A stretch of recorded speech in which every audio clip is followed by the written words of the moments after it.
আল্লাহ কোরআনে কারীমের মধ্যে বলেন, ইন্নাল মুবাযযিরিনা কানু ইখওয়ানা শায়াতিন, যে নিশ্চয়ই যারা অপচয়কারী তারা শয়তানের ভাই। কেন বললেন? শয়তান মুমিনের জন্য, মুসলমানের জন্য চিরশত্রু। আমাদের মাঝে ইচ্ছায় অনিচ্ছায় আল্লাহ তাআলা দেওয়া নিয়ামত থেকে হাজারো নিয়ামত আল্লাহ আমাদেরকে দিয়েছেন। আল্লাহ নিয়ামত দিয়েছেন নিয়ামত কাজে লাগানোর জন্য। আল্লাহ খাবার দিয়েছেন, খাদ্য হিসেবে ভাত দিয়েছেন, চাল দিয়েছেন, ডাল দিয়েছেন, লেকিন আল্লাহ তাআলা অপচয় করার জন্য দেন নাই। আল্লাহ বলছেন, আমি তোমাকে ভাত দিয়েছি, চাল দিয়েছি, খাদ্য দিয়েছি, পানীয় দিয়েছি, কুলু ওয়াশরাবু ওয়ালা তুসরিফু, তুমি খাও, পান করো, লেকিন মনে রাখবা তুমি অপচয় করবা না। কেন অপচয় করবা না? আল্লাহ তাআলা অন্য আয়াতের মধ্যে বলেন, ওয়ালা তুসরিফু ইন্নাহু লা ইউহিব্বুল মুসরিফিন, বলে বান্দা তুমি অপচয় করিও না, কেননা আল্লাহ তাআলা অপচয়কে পছন্দ করেন না। মেরে মুহতারাম, আজ দুনিয়ার বুকে আসার পরে আল্লাহ তাআলা কেউকে ধনী বানাইছেন, কেউকে গরিব বানাইছেন, কেউকে আল্লাহ তাআলা মাল দিয়েছেন, কেউকে সম্পদ দিয়েছেন। তারা মাল পাওয়ার পরে, আল্লাহ তাআলার নিয়ামত পাওয়ার পরে নিয়ামতের কদর করে না। বলে কখন কদর করে? অতরে নিয়ামত পাওয়া যায় যাওয়ার, যখন নিয়ামত হারায় যায় তখন নিয়ামতের কদর করতে থাকে বান্দা। বলে অপচয় যে জিনিসটা, আল্লাহ রাসূল সাল্লাল্লাহু আলাইহি ওয়াসাল্লাম বলছেন, আল মুসলিম আখুল মুসলিম, মুসলমান মুসলমানের ভাই। সে জায়গায় আল্লাহ তাআলা কোরআনে কারীমের মধ্যে বলেন যে অপচয় করে সে শয়তানের ভাই। হায়, আমরা আল্লাহ তাআলার বিধানকে না মানার কারণে, আল্লাহ বলছে অপচয় করিও না, অপচয় করার কারণে আমরা আজকে শয়তানের ভাইয়ে পরিণত হয়ে যাচ্ছি। লেকিন আমাদের কোনো জানা শোনা, আমাদের একটু ফিকির করা, আমাদের এই বিষয়ে একটু জানা, একটু বোঝা, একটু সমাজ দিলের মধ্যে রাখা, সেই জিনিসটা আমাদের মধ্যে নেই। ভাই, আমি তো গত 2025 সালে আমি ইস্তেমার ময়দানে যাই। ইস্তেমার ময়দানে অনেক খানা, অনেক পানীয় অপচয় করা হয়। এর মধ্যে একটি বিদারক দৃশ্যকর কাহিনী আমি দেখলাম নিজের চোখে। চোখ দেখার পরে চোখ তার থেকে পলক মারে না, দিল মানে না, তাকে ফালাইয়া চলে আসি। এক মাকে দেখলাম তার সন্তানকে নিয়ে ফেলে দেওয়া উচ্ছিষ্ট খাবারগুলো থেকে বেছে বেছে তার সন্তানকে নিয়ে খাইতেছে। এই দৃশ্য দেখে, এই ওয়াকিয়া, এই কিসসা দেখে মনে মনে ভাবলাম, হায়, সমাজের মানুষে অনেক কিছু পায়, অনেক খাদ্য পায়, অনেক পোশাক পায়। আল্লাহ তাআলা আনাম দিয়েছেন, অনেক পশু জানোয়ার দিয়েছেন আমাদের জন্য, শুধু এগুলো অপচয় করার জন্য না। আল্লাহ এগুলো দিয়েছেন বান্দা কাজে লাগানোর জন্য। তখন আমার এই ওয়াকিয়া দেখে মনে পড়লো, হায়, আমাদের মতো মুসলমান, আমাদের মতো মুমিন ভাইরা কত পানি অপচয় করছে, কত খাদ্য অপচয় করছে।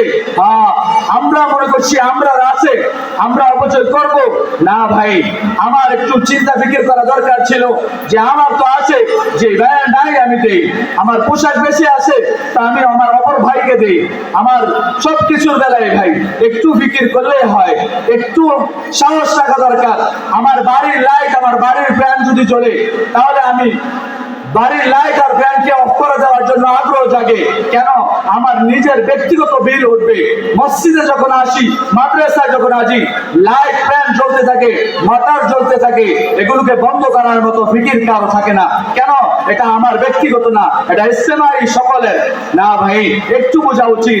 আল্লাহ তাআলা অপচয়কারীদেরকে জাহান্নামের ভয় দেখিয়েছেন। আল্লাহ তাআলা অপচয়কারীদের জন্য জাহান্নাম তৈরি করে রাখছেন।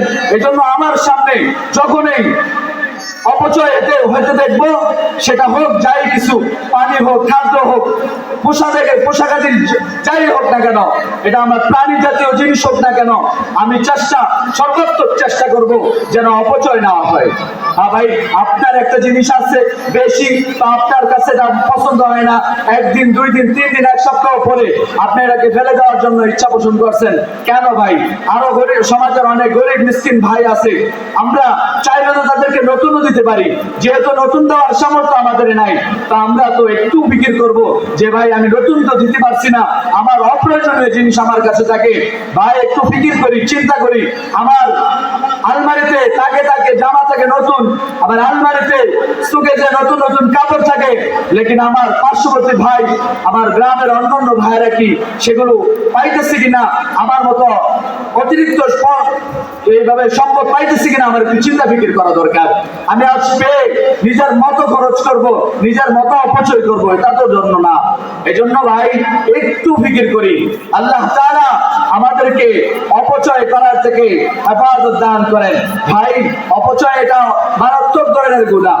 ভাই একটু সামান্য অজু করতে গেলেও ফিকির করা দরকার, একটু সামান্য অজু করতে গেলেও ফিকির করা দরকার। কি ফিকির ভাই? আমি অজু করতে যাইতেছি, মোটরকে ছেড়ে দিয়েছি। না, মোটর ছেড়ে দেওয়ার জন্য নয়, আপনি যখন কুলি করবেন নাকে পানি দিবেন, এখন মাসের সময় আসছে, মাথা কান মাসের সময় আসছে, গর্দান মাসের সময় আসছে, এখন আপনি মোটরটা চলন্ত মোটরটাকে ছেড়ে দিয়ে আপনি গর্দান মাসে করতে থাকতেন, এটা মুসলমানের কাজ হতে পারে না, এটা কোনো মুমিনের কাজ হতে পারে না। যে আল্লাহকে ভালোবাসে, যে রাসূলকে ভালোবাসে, যে আখিরাতকে পছন্দ করে, যে দুনিয়া ছেড়ে আখিরাতে চলে যেতে চায়, তার দ্বারা কখনো মসজিদের মাল নষ্ট হতে পারে না, মাদ্রাসার মাল নষ্ট হতে পারে না, নিজের ব্যক্তিগত মাল নষ্ট হতে পারে না। এজন্য ভাই সর্বোচ্চ ফিকির করার চেষ্টা করা, সর্বোচ্চ ফিকির করা। ভাই অপচয় করার আগে একটু ফিকির করেন যে আল্লাহ আমাকে কখন জানি রূহ কবজ করার জন্য হযরত আজরাইল আলাইহিস সালামকে নিয়ে আসেন। আমি যে অপচয় করতেছি, দিনের পর দিন অপচয় করতেছি, আমার একটু চিন্তা ফিকির করা দরকার। যাদের ন্যূনতম পরিমাণ, সামান্যতম পরিমাণ আখিরাতের ভয় আছে, জান্নাত জাহান্নামের ভয় আছে, আমি জান্নাতে যাওয়া লাগে, জাহান্নামে যাওয়া লাগে, তা যার মধ্যে সামান্য পরিমাণ একটু আখিরাতের ভয় আছে, জাহান্নামের ভয় আছে, তার দ্বারা কখনো অপচয় করা সম্ভব না। কি পরিমাণ অপচয়! আপনারা আপনাদের এই মাহফিলের দৃশ্যগুলো দেখেছেন, মাহফিলগুলোতে যাদেরকে ইনাম দেওয়া হয়, পুরস্কার দেওয়া হয়, আমরা অনেকে মনে করি, অনেক সমাজের ভাই মনে করে যে এগুলো অপচয়। কেন এই কলম বাজি ইত্যাদি মদ দিয়ে বাচ্চাদেরকে উৎসাহ দেয়, এগুলো অপচয়। আরে ভাই অপচয় বলতে শুধু এটা কেন বুঝলেন? আপনার ঘরে থাকা হাজারো আসবাবপত্রের অপচয় হয় সেটা দেখেন না?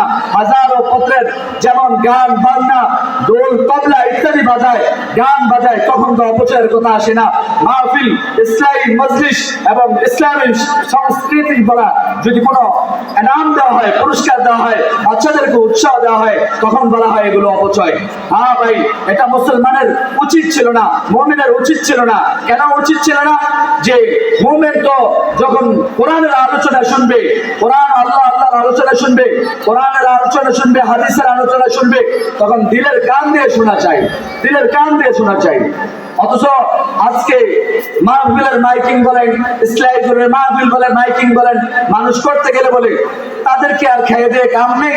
তো যারা মাইকিং এর মাহফিল করেন কানগুলো ধরে বলে না ভাই এটা উচিত নয়। আজকে যদি গানের আওয়াজ শোনা যায়, গানের আওয়াজ শুনতে পায়, কখনো এটা বলে না যে এটা গানের বাজনা আরো ভালো লাগে, আরো সাপোর্ট করি। এটা তো উচিত ছিল না মুমিনের।